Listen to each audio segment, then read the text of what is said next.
রাষ্ট্রপতিকে না সিদ্ধান্ত নেওয়ার কারণে এই সিদ্ধান্ত, কারণ রাষ্ট্রপতির মুখ থেকে তিনি যা বলালেন আজকে, আমার তো কথা হলো যে আমি যদি ভাই রাষ্ট্রপতি হতাম তাহলে আত্মহত্যা করা তো মহাপাপ, তারপর ওইটা বেছে নিতাম, কিন্তু এই বক্তব্য দিতাম না। কেন এই কথাটা বললাম? কারণ ওই যে রাজসাক্ষীর কথা বললাম, উনি শুরু থেকে কি জুলাই অভ্যুত্থান কেন হয়েছে, জুলাই ফ্যাসিস্ট রিজিমের এগেনস্টে গণতন্ত্রকে ভুলণ্ঠিত করেছে, করাপশন থেকে শুরু করে সমস্ত আওয়ামী লীগের পুরা চিত্রটা আওয়ামী লীগের মুখ থেকেই যখন চলে আসবে, তখন আর এই রাজনৈতিক দল হিসাবে আওয়ামী লীগের বিচার করতে আর কিছু লাগবে না, কারণ টুডে টুমোরো তার তো মেয়াদ পার হয়ে যাবে, এবং তিনি ওই রাজসাক্ষী পুলিশের আইজির মতো তিনিও রাজসাক্ষী হয়ে যাবেন। সো এইটা বিএনপি যেভাবে করলেন, এবং এটা কিন্তু ডকুমেন্টারি, সংসদে আপনি কিন্তু ওই পত্রিকায় না, সংসদে ডকুমেন্টারি, এবং সংসদে এটা হ্যান্ডশট বলা হয়, এটা সারা জীবন এটা থেকে যাবে। এটা কিন্তু রাষ্ট্রপতি বলতে পারবে না যে আমার এই কথাটাকে টুইস্ট করা হয়েছে বা আমি বলতে বাধ্য হয়েছি। এবং এই কথাটা আরেকটু আগে দেখেন যে রাষ্ট্রপতি কয়েকদিন আগে কালের কণ্ঠতে বলছেন না যে এখন আমি মুক্ত, আমি বরং 1.5 বছর কি ছিলাম আর নাম কি আল্লাহ গৃহবন্দীর মতো ছিলাম, তার মানে আমি চাপ ফ্রি, এবং বিএনপি আমাকে রাখছে। সো প্রথম জিনিস উনি কিন্তু ওই দেখেন এভিডেভিটের শেষে লেখা থাকে, কি লেখা থাকে, কারো প্ররোচনায় না, স্বেচ্ছায় স্বপ্রণোদিত হয়ে আমি এই স্টেটমেন্ট দিলাম।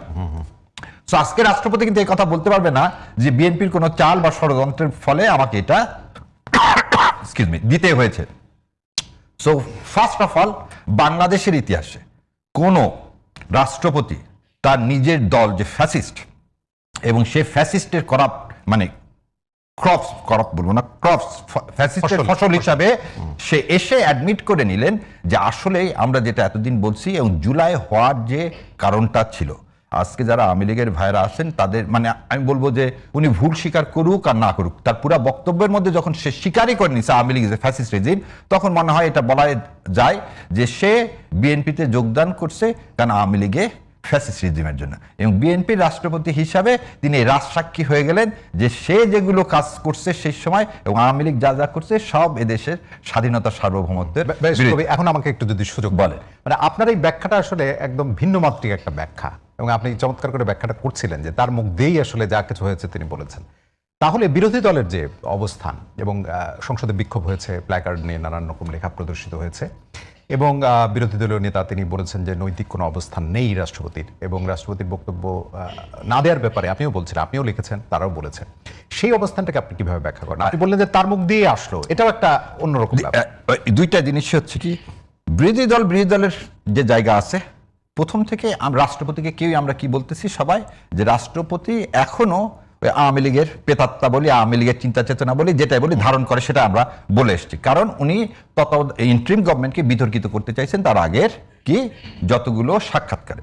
সো এখানে বিরোধী দল যেটা করছে সেটা ঠিকই আছে, কারণ এখন আমি কিন্তু বলি উনি যে বক্তব্য দিচ্ছেন, এই বক্তব্যের ফলে কিন্তু এখন কি হবে জানেন, এই সংসদে তাকে তার থাকার আর কোনো উপায় থাকবে না, কারণ তার অ্যাপয়েন্টমেন্টটাই ইলিজিটিমেট হয়ে যাচ্ছে, কারণ তিনি তো বলেই দিলেন যে আগে ভোট হয়নি কোনোদিন, বাংলাদেশের ইতিহাসে গণতন্ত্র ধ্বংস হয়ে গেছে, যে বাংলাদেশের ইতিহাসে যখন গণতন্ত্র ধ্বংস হয়ে গেছে, সে রাতের ভোটের প্রেসিডেন্ট যখন নির্বাচিত হয়েছেন, তার আজকের সমস্ত স্টেটমেন্টই যথেষ্ট তাকে অভিশংসন করার জন্য।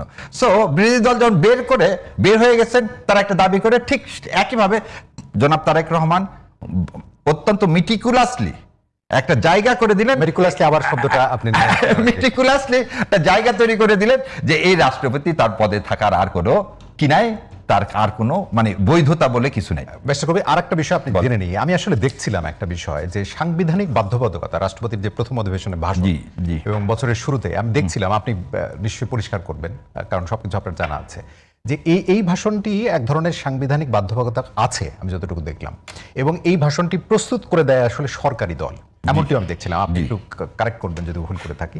এবং এটি করা হয় আসলে সরকারের যে কর্মকৌশল, নতুন সরকারের যে কর্মকৌশল, সেটি ফোকাস করে আসলে, এবং একটা কার্যকর সংসদ যাতে হয় তার একটা অনুপ্রেরণা বা এরকম ভাবে করা হয়, এটা একটু ব্যাখ্যা করবেন সাংবিধানিক বাধ্যবাধকতার জায়গা। এবার আপনাকে বলি, সংবিধানের প্রথম সেশনে কি করা হয়, আগের সংসদ সদস্য যারা মারা গেছেন, পাস্ট হয়েছেন, তাদের জন্য শোক বার্তা না হয়। এবারই প্রথম সংসদে এমপি না বিভিন্ন রাজনৈতিক নেতা, জুলাই অভ্যুত্থানে যারা শহীদ হয়েছেন তাদের নামও কিন্তু ওই শোক সম্পত্তির মধ্যে আসতেছে। So which is beyond the four corner of the constitution. Number 2, Shirin Sharmin পদত্যাগ করেছেন বলে আমরা শুনি, আমরা তো জানি না। এবং এই কনস্টিটিউশনের ভাষায় যদি বলি, প্রধানমন্ত্রীর পদত্যাগ যদি না করেন লিখিতভাবে, সেটা রাষ্ট্রপতি গ্রহণ করতে পারেন না। এবং রাষ্ট্রপতি তার আগের ভাষণে বলেছিলেন যে প্রধানমন্ত্রী পদত্যাগ করতে আমি খুঁজে পাচ্ছি না। এবং ইন্ডিয়া থেকে আপনি বলবেন যে এই প্রধানমন্ত্রী নেক্সট পার্লামেন্ট হওয়ার আগ পর্যন্ত, মানে 2029 সাল পর্যন্ত, তাহলে তো শেখ হাসিনায় কি থাকবেন, প্রধানমন্ত্রী থাকার কথা। আচ্ছা, রাষ্ট্রপতি যে কোনো সময় কিন্তু সংসদ ভেঙে দিতে পারে, সেটা কিন্তু প্রধানমন্ত্রীর পরামর্শ। সো আপনি এই জায়গাতে যে প্রধানমন্ত্রী উনি পরামর্শ, আবার এখানে আইনের কথা আছে, উনি পরামর্শ দিচ্ছেন কি দেননি, এটা নিয়ে আবার আইনে প্রশ্ন তোলা যাবে না। আমি ধরে নিলাম যে উনি পদত্যাগ করছেন কি করেননি আমি জানি না, কিন্তু ধরে নিলাম রাষ্ট্রপতি আজকের ভাষণে রাষ্ট্রপতি স্পষ্ট করে দিলেন যে তিনি ওই ফ্যাসিস্ট রিজিমকে কি তার দায়িত্ববোধ থেকে সেটাকে ভেঙে দিলেন। এবার আসেন শারমিন, উনি পদত্যাগ করছেন, উনি কোথায় আছেন উই ডোন্ট নো। আরেকজন আছেন ডিপটি স্পিকার, তিনি জেল হাজতে আছেন। তাহলে সংবিধানের 74-এর 3-এ আজকে কাকে, মোশাররফ সাহেবকে কিন্তু আপনি নির্বাচিত করলেন সভাপতি, প্রথম অধিবেশনের সভাপতি। এবং 74-3-এ এই সভাপতিকে আবার মর্যাদা দেওয়া আছে স্পিকারের মর্যাদা দেওয়া আছে। সেই জন্য বললাম যে খন্দকার সাহেব কিন্তু নিজেই বক্তব্য দিতে পারতেন, বক্তব্য ডেলিভারি করার পরে তিনি কিন্তু স্পিকার, ডিপটি স্পিকার নির্বাচন করে, এবং সেটা কত আন্ডারে দিতে পারতেন সেটাও বলে দিচ্ছে আপনাকে যে 54 আন্ডারে উনি কিন্তু এই বক্তব্যটা ডেলিভারি করতো, কারণ কনস্টিটিউশনের মধ্যেই, আপনি বলছেন কনস্টিটিউশনের মধ্যে থেকেই। সো এই অপশনটা কেন বিএনপি নেয়নি, আমার কাছে মনে হয়েছে যে বিএনপিটা নিলে ভালো করতো। জি, এই জায়গা থেকে আপনার কাছে দিত আজকে এই এত কিছু কথাবার্তা, এগুলো কিছুই আমরা বলতে পারতাম না। এবং আর একটা জিনিস আপনাকে বলি, আমার বাবা একসময় বলতেন যে তোমরা দেখোনি কলকাতার বাবুদের অত্যাচার, ঠিক একই কথা বলতো যে আমাদের কি ওই সামর্থ্য ছিল তোমাদেরকে পাঞ্জাবে পাঠায় পড়ালেখা করানোর।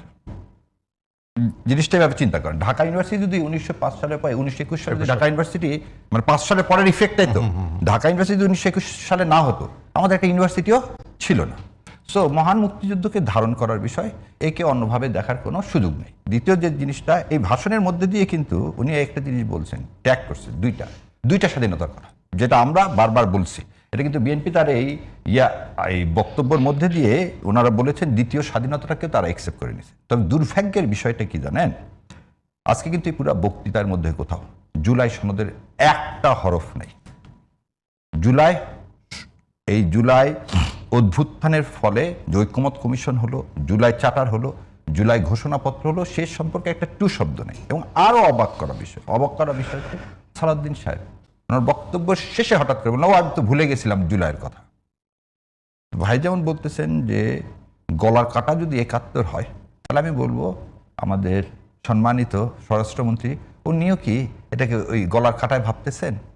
তাহলে তো বক্তব্য বলবেন, মানে একদিন আগে তো উনি বলছেন যে জুলাই জাতীয় সনদের প্রতিটি শব্দ এবং অক্ষর বলে দিচ্ছি না, এইখানে বলতেছি অঙ্গীকার হলো আজকে তো দুইটা, প্রথমেই বলে নিছি রাষ্ট্রপতির তাহলে দুইটা কি করার অধিবেশন ডাকার কথা ছিল।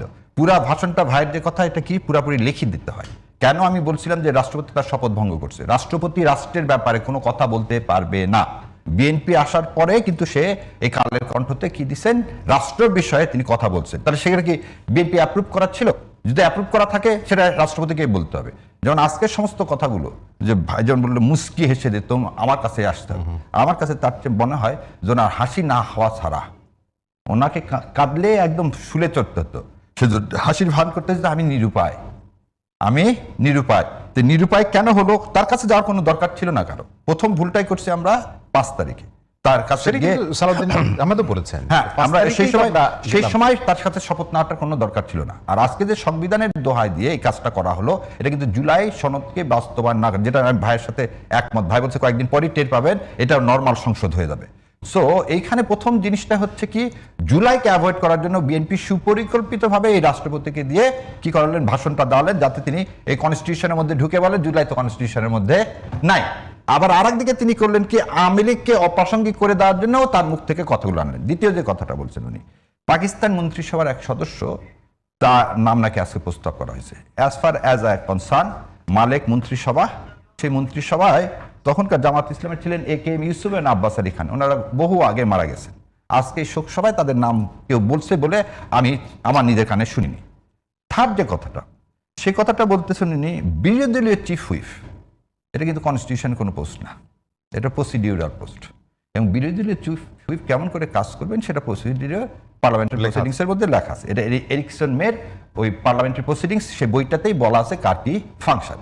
এখন জাতীয় সঙ্গীতের বিষয় কথা হচ্ছে যে একজন রাষ্ট্রপতি ঢুকতেছেন, যাকে আমরা সবাই বলতেছি সে হচ্ছে ওই কিসের প্রেতাত্মা, স্বৈর শাসন ফ্যাসিস্ট মনস্টারের প্রেতাত্মা, হি স্টিল রিপ্রেজেন্ট দেম।